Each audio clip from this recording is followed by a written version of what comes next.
দেশ গড়তে ৩৬ দিনের জুলাই জাগরণ কর্মসূচি ঘোষণা করেছে জাতীয় নাগরিক পার্টি।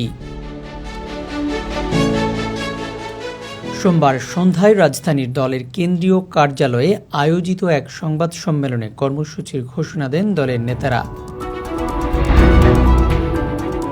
সংবাদ সম্মেলনে এনসিপির মুখ্য সংগঠক হাসনাত আবদুল্লাহ বলেন, ঐতিহাসিক ও রক্তস্নাত জুলাই আমাদের মাঝে নতুন প্রত্যাশা ও প্রেরণার বার্তা নিয়ে ফিরে আসে। হাজারো শহীদের আত্মত্যাগ এবং ছাত্র জনতার গণ অভ্যুত্থানের মধ্য দিয়ে অর্জিত নতুন গণতান্ত্রিক বাংলাদেশের ইতিহাসে জুলাই একটি অনন্য অধ্যায়। তিনি বলেন, জুলাই মাসের তাৎপর্য নতুন প্রজন্ম ও দেশের সর্বস্তরের মানুষের কাছে পৌঁছে দিতে এবং গণ অভ্যুত্থানের আকাঙ্ক্ষাকে স্মরণে রাখতে মাসব্যাপী এই কর্মসূচি নেওয়া হয়েছে।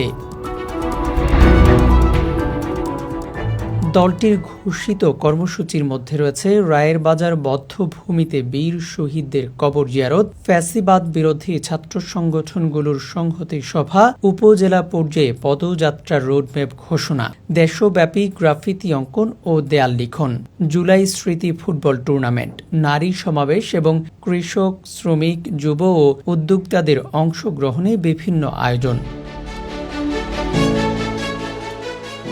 এছাড়া শহীদদের কবর জিয়ারত, দোয়া ও মোনাজাত, সাংস্কৃতিক অনুষ্ঠান, আলোচনা সভা, প্রামাণ্যচিত্র প্রদর্শনী, স্মরণিকা প্রকাশ এবং বিজয় উদযাপন সহ বিভিন্ন কর্মসূচি পালন করা হবে বলে জানানো হয়।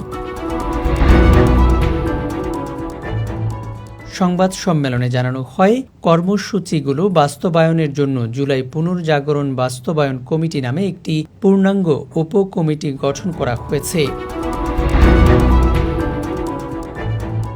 কমিটির আহ্বায়ক করা হয়েছে এনসিপির মুখ্য সংগঠক হাসনাত আবদুল্লাহকে এবং সদস্য সচিব হিসেবে দায়িত্ব পালন করবেন দলের যুগ্ম আহ্বায়ক আলী আহসান জোনায়েদ। কমিটির অন্যান্য সদস্যরাও বিভিন্ন পর্যায়ের কর্মসূচি বাস্তবায়নের দায়িত্ব পালন করবে বলে জানানো হয়েছে।